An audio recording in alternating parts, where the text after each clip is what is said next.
Assalamualaikum warahmatullahi wabarakatuh. Perkenalkan nama saya Ilmi Ransyah dari Prodi TKK golongan D. NIM E3225231. Di sini saya akan menjelaskan tentang protokol jaringan pada matkul jaringan komputer. Nah, di sini saya akan menjelaskan tiga protokol jaringan yaitu HTTP, HTTP, dan IPv6. Nah, yang pertama ada gambar HTTP. Blok alurnya sebagai berikut. Pada sisi kiri ada client dan sisi kanan ada server. Eh, apa? Jadi cara kerjanya itu simpel, yaitu request dan respon.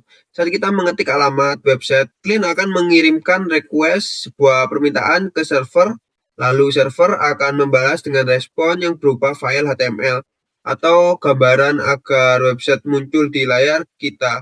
Jadi intinya HTTP adalah protokol untuk mengambil dan mengirim data di server. Mohon maaf, di web. Nah, untuk pengertian HTTP sendiri, yaitu HTTP adalah protokol jaringan lapisan aplikasi yang menjadi fondasi utama pertukaran data di World Wide Web. Secara sederhana, HTTP adalah bahasa standar yang sering digunakan oleh web browser seperti Chrome atau Edge untuk berkomunikasi dengan server seperti server Google atau Wikipedia. Tanpa protokol ini, kamu tidak akan bisa membuka situs web apapun. Berikutnya ada fungsi HTTP. Yang pertama, menghubungkan client dan server. Menjadi perantara agar permintaan pengguna klik link ketika URL bisa dipahami oleh server. Dan yang kedua itu pengambilan sumber daya records, memungkinkan pengembalian dokumen HTML, gambar, video, dan file lainnya dari server untuk ditampilkan di layar pengguna. Dan yang ketiga itu format pesan, menentukan bagaimana pesan diformat dan ditransmisikan serta tindakan apa yang harus dilakukan oleh web server dan browser sebagai tanggapan atas berbagai perintah. Dan cara kerjanya itu HTTP sebagai request. Saat saya mengetik alamat web, browser akan mengirimkan pesan permintaan ke server. Pesan ini biasanya berisikan metode seperti GET untuk mengambil data dan POST untuk mengirim data seperti formulir. Dan yang kedua, pemrosesan oleh server. Server menerima permintaan tersebut, mencari data yang diminta di dalam database-nya dan menyiapkan jawabannya. Yang ketiga itu HTTP respon tanggapan. Server mengirimkan kembali pesan tanggapan ke browser.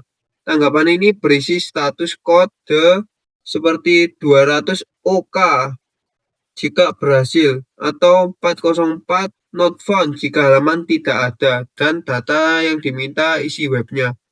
Dan yang terakhir tampilan akhir. Browser menerima data tersebut, menerjemahkannya menjadi tampilan web yang bisa dilihat. Dan berikutnya ada SCTP. Nah, pada gambar ini itu alur blok SCTP. Nah, saya akan menjalankan pada gambar ini.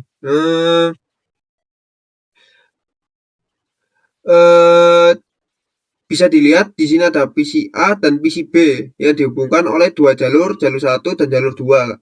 Nah, cara kerjanya itu simpel. Dalam jaringan biasa, jika satu jalur putus, nah ini kan putus jalur 1.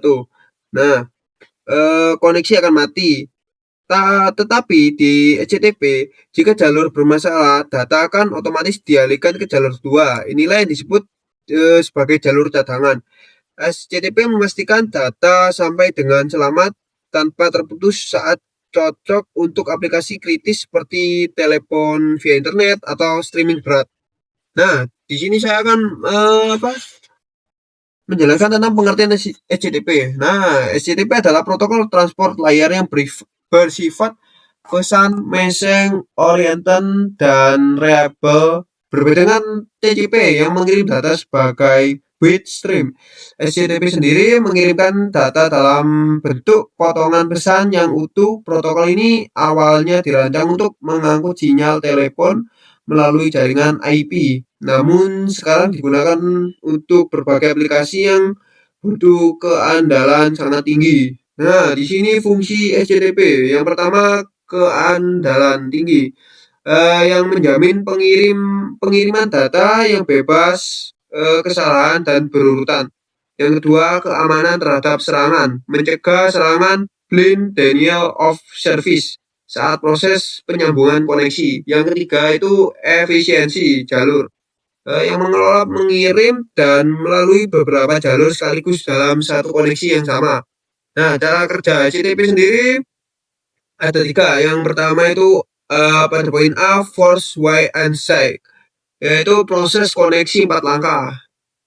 Yang pertama, init, client meminta buka koneksi. Yang kedua, init ACK, server membalas dengan memberikan coki. Nah, yang ketiga, coki echo, client mengirim balik coki tersebut ke server. Yang keempat ada coki ACK, server mengonfirmasi bahwa koneksi sudah sah. Yang B, yang pada poin B, multi homing, jalur cadangan. Nah, jika jalur internet utama pada IPA seperti gambarnya tadi itu putus, dan HTTP secara otomatis akan mengalihkan pengiriman data ke jalur cadangan IPB tanpa memutus koneksi yang sedang berjalan. Nah, yang pada poin C ada multi streaming. Nah, jika satu aliran data macet atau ada paket yang hilang, aliran data lainnya tetap bisa berjalan lancar. Ini mencegah fenomena head of line blocking yang sering terjadi di TCP.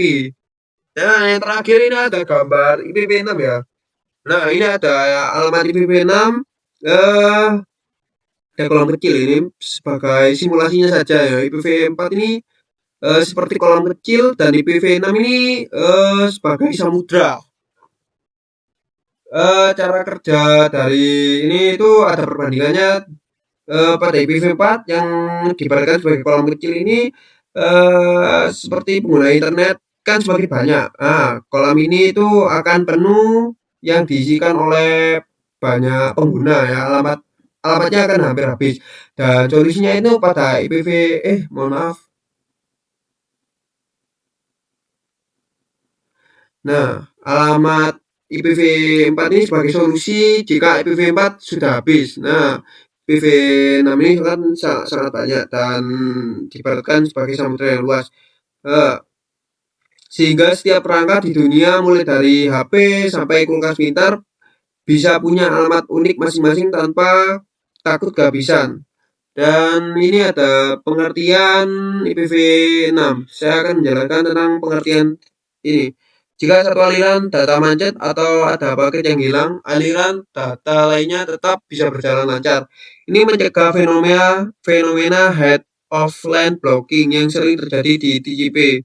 Dan fungsi IPv6 sendiri yaitu pertama menyediakan alamat unik, memberikan identitas unik ke setiap perangkat agar bisa saling berkomunikasi secara global.